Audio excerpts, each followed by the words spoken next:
अस्सलाम वालेकुम, मैं हूं शाहिद हुसैन। असगर उमर साहब मेरे साथ मौजूद है।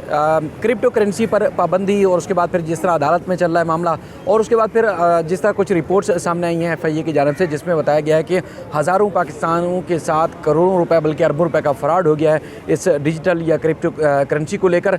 वकार ज़का ने चूँकि सिंध हाई कोर्ट में दरख्वास्त दायर की हुई है और दरख्वास्त में समाअत के मौके पर क्या अंदर सूरत हाल थी वो भी आपको बताएंगे। लेकिन मैं चाहता हूँ जो उन्होंने हाई कोर्ट में पेशी के दौरान जो कुछ अदालत के बाहर आकर मीडिया से गुफ्तगू में बताया, मैं चाहता हूँ पहले वो सुने, उसके बाद फिर हम असगर उमर साहब से बात करेंगे इस सिलसिले में। का भी यही कहना है कि इस चीज़ को बैन होना चाहिए, क्योंकि गरीब और मिडिल क्लास को कमाने का पैसा का एक मौका मिल रहा है, तो उसके ऊपर अब वो चाहते हैं कि ये चीज़ ना हो।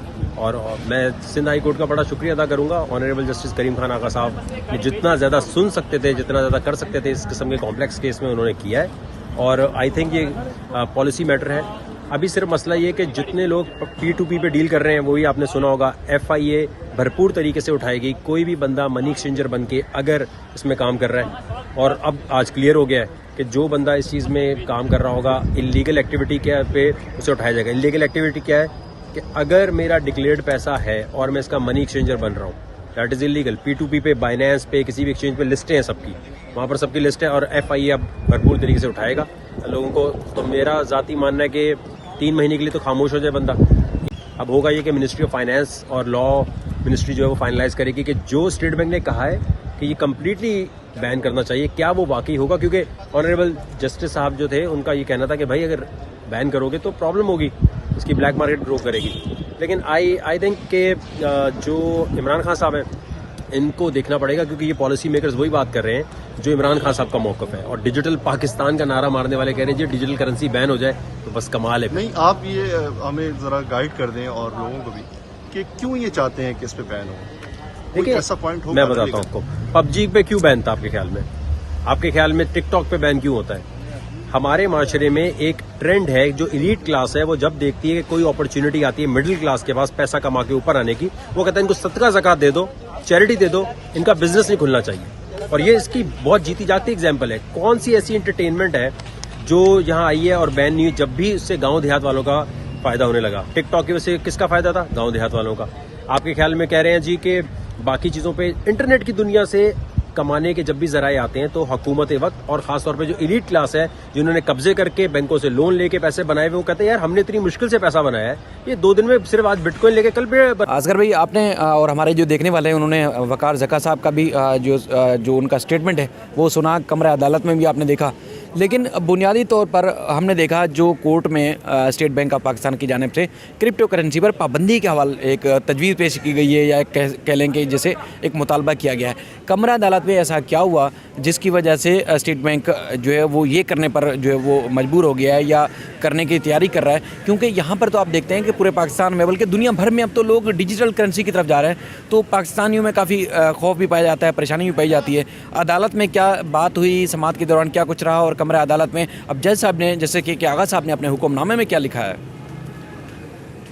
देखें, शायद ये क्रिप्टो करेंसी का जो इशू है ये बहुत ज़्यादा अहम है। करेंसी हमेशा भी सारी दुनिया के लिए अहम मामला रहा है, और जब करेंसी की सूरत हाल बदलती है या कोई नया सिस्टम आता है तो ये एक पेचीदा सूरत हाल होती है। इसकी अहमियत का अंदाज़ा ये लगाएं कि ये जो पेशी थी, ये जो हेयरिंग थी, ये बहुत क्रूशल थी, बहुत अहम थी, क्योंकि एक आला सतही कमेटी बनाई थी अदालत ने, जिसे डिप्टी गवर्नर स्टेट बैंक सीमा कामिल जो हैं वो हेड कर रही थी। तो सबसे पहले ये आज ये आया था केस इकबाल कलोडो साहब के पास, चूँकि रोस्टर चेंज हुआ था, लेकिन उन्होंने मामले की अहमियत को समझते हुए कि जिस बेंच ने पहले सुना है वो इसकी बारीकियों को जानता है, इसकी डिटेल को जानता है, उन्होंने वहीं भेजा। और हमने देखा कि 3 बजे तक ये कमरा अदालत में इंतज़ार करना पड़ा। डिप्टी गवर्नर भी मौजूद रहीं, शायद ज़िंदगी में उन्हें इतना इंतज़ार किसी काम के लिए नहीं करना पड़ा होगा जो उन्हें ये क्रिप्टो करेंसी की हेयरिंग के लिए करना पड़ा। और उसके साथ SCCP के नुमाइंदे थे, वज़ारत ख़ज़ाना के नुमाइंदे थे। तो ये देखने में आया कि 2 चीज़ें थीं। एक तरफ अदालत की तरफ एहतियात है, इसको अहमियत दी जा रही है, दूसरी तरफ ब्यूरोक्रेसी है।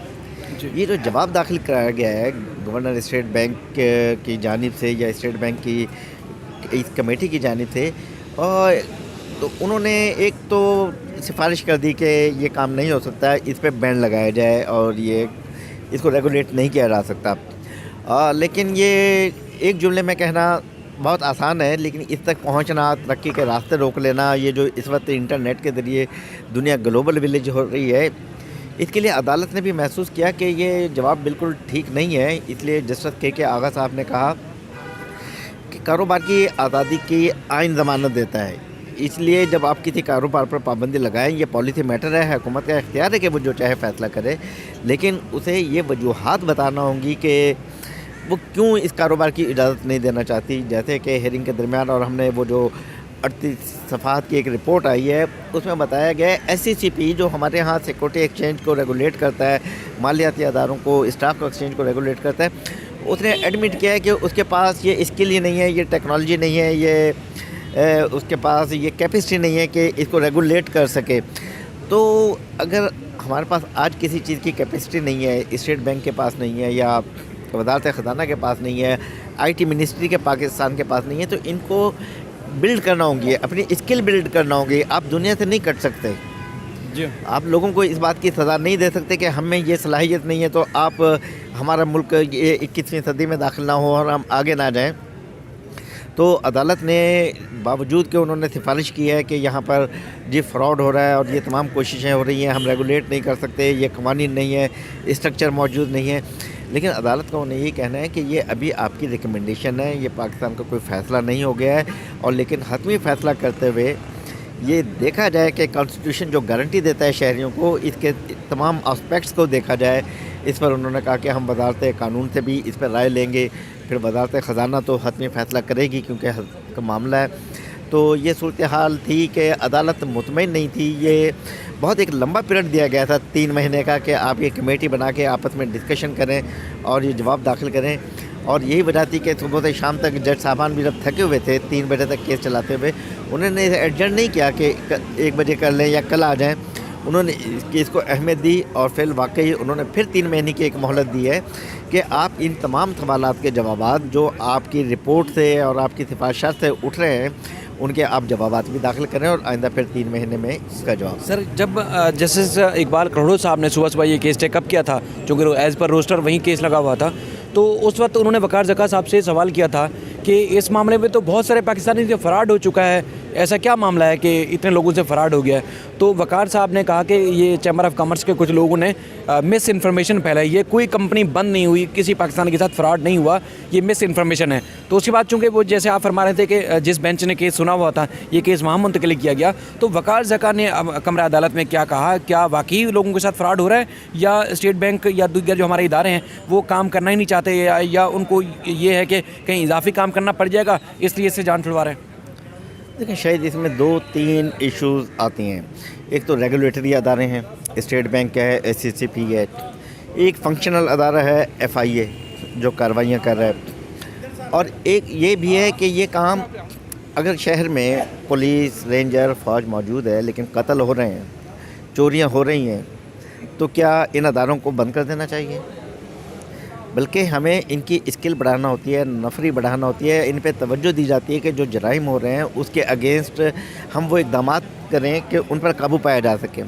اگر آج کہیں فراڈ ہو رہا ہے تو یہ دنیا میں کہ مختلف ملکوں میں کہیں اجازت ہے کرپٹو کرنسی کی، چونکہ نئی کرنسی آ رہی ہے، اور بعض جگہ اجازت ہے، بعض جگہ اجازت نہیں ہے۔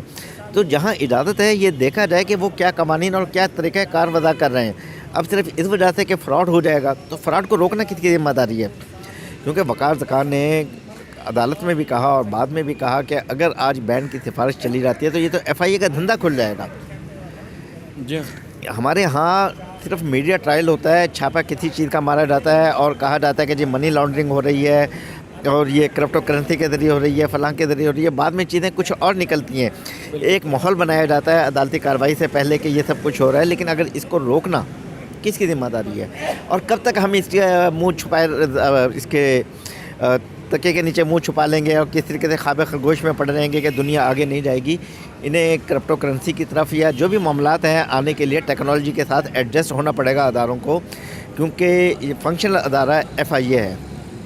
اور جیسے وقار زکا نے اندیشہ ظاہر کیا کہ اس کا کاروبار اب یہ ہو جائے گا، وہ چھاپے مارنا زیادہ شروع کر دیں گے، अभी क्रिप्टो करेंसी को गैर कानूनी करार नहीं दिया गया है, सिफारिश की गई है या इसके लेन देन को वैलिड नहीं किया गया है, लेकिन वकार का कहना था कि जो अपने पास ख़रीद कर रख भी रहे हैं किसी अच्छी उम्मीद में, तो उनके घरों पर भी छापे मारे जा रहे हैं, उन्हें भी हरासा किया जा रहा है। तो ये सूरत हाल जो है, और उनका कहना ये था कि ब्यूरोक्रेसी से अपना धंधा पाने का एक आम इशू समझ रही है, जबकि ये मईशत को तब्दील कर देने वाला, करेंसी को बिल्कुल सूरत हाल को तब्दील कर देने वाला आपके लेन देन का मामला है, जिससे एक कॉमन मैन दुनिया की किसी भी जगह से बिजनेस कर सकता है इंटरनेट के ज़रिए। लेकिन अगर इस पर पाबंदी होगी तो एक आम आदमी के रास्ते महदूद रहेंगे और वो ये लामहदूद रास्तों से फ़ायदा नहीं उठा सकेगा। आपका सर भी बहुत शुक्रिया, क्योंकि जिस तरह वकार जक्का ने खुद भी अदालत को बताया और वहाँ जब बात भी हुई कि जापान, सिंगापुर और कई ऐसे ममालिक हैं जहाँ पर क्रिप्टो करेंसी को कानूनी शक्ल हासिल है, कानूनी उसको हैसियत इख्तियार कर दी गई है, यानी कि कानून के मुताबिक वहाँ कारोबार के तौर पर या वहाँ लेन देन के तौर पर क्रिप्टो करेंसी इस्तेमाल हो रही है। इसी तरह दीगर जो डिजिटल करेंसी है उसमें भी कारोबार हो रहा है, लेकिन यहाँ पाकिस्तान में कुछ अर्सा पहले भी आपने खबरों में सुना कि मुख्तलिफ कंपनियाँ, ऐसी कंपनियाँ जहाँ पाकिस्तानी, हज़ारों पाकिस्तानी जो है वो कारोबार कर रहे थे क्रिप्टो करेंसी के ऊपर, वो कंपनियां जाली थी या जालसाजी करने के बाद वो बंद हो गई या मुल्क से फ़रार हो गई। तो उसके बाद फिर अब जो है वो अगले दिन जब अदालत में ये कार्रवाई सामने आई तो उसमें फिर यही लगा कि स्टेट बैंक या हमारे जो इदारे हैं वो इस डिजिटल करेंसी की तरफ आना ही नहीं चाहते, इसलिए उन्होंने भी अदालत में ये सिफारिश पेश की है। तो इस चीज़ से ये लग रहा है कि कुछ दिन पहले ये माहौल बनाया गया था कि समाज से पहले कोर्ट का भी माइंड बना दिया जाए और उसके बाद एक माहौल पैदा कर दिया जाए ताकि लोग इस करेंसी से बदजन हो जाए और उसके बाद फिर इनको ना करना पड़े। हालांकि इससे जब 3 महीने पहले जब इसी केस की समाअत हुई थी तो उससे ये लग रहा था कि वकार जक्का केस जीत चुके हैं। काफ़ी सारे जो उनके जो चाहने वाले हैं उन्होंने भी उनकी हिमायत का ऐलान किया था, और जब कल स्टेट बैंक की जानिब से ये स्टेटमेंट सामने आया तो उसके बाद भी हम देख रहे हैं कि लोग क्रिप्टो करेंसी की ज़्यादा हिमायत कर रहे हैं। अब सोशल मीडिया पे बल्कि ट्विटर पे टॉप 5 जो ट्रेंड्स थे वो क्रिप्टो करेंसी और वकार जक्का की हिमायत में थे। वकार जक्का चूँकि इन पर्सन केस लड़ते हैं और इस सारी कानूनी पेचीदगियों और क्रिप्टो करेंसी के बारे में भी उनको अच्छी खासी मालूमात है, और वो यानी कि अगर चार्टर्ड अकाउंटेंट या स्टेट बैंक के माहिरीन के साथ साथ कानून दानों के सामने भी वो अपने आर्गूमेंट अच्छे तरीके से करते हैं ताकि वो अदालत भी उन मामला से काफ़ी मुतमईन हुई है। और ऐसा नहीं है कि उनके केस को एक साथ जो है वो ख़त्म कर दिया गया या उनको केस को निपटा दिया गया, बल्कि मज़ीद टाइम दिया गया है। उम्मीद करते हैं कि ये मामला बेहतरी की तरफ जाएगा। मज़ीद भी इस सिलसिले में जो अपडेट्स होंगी आपके सामने रखेंगे। अपना ख्याल रखिएगा। अल्लाह हाफ़िज़।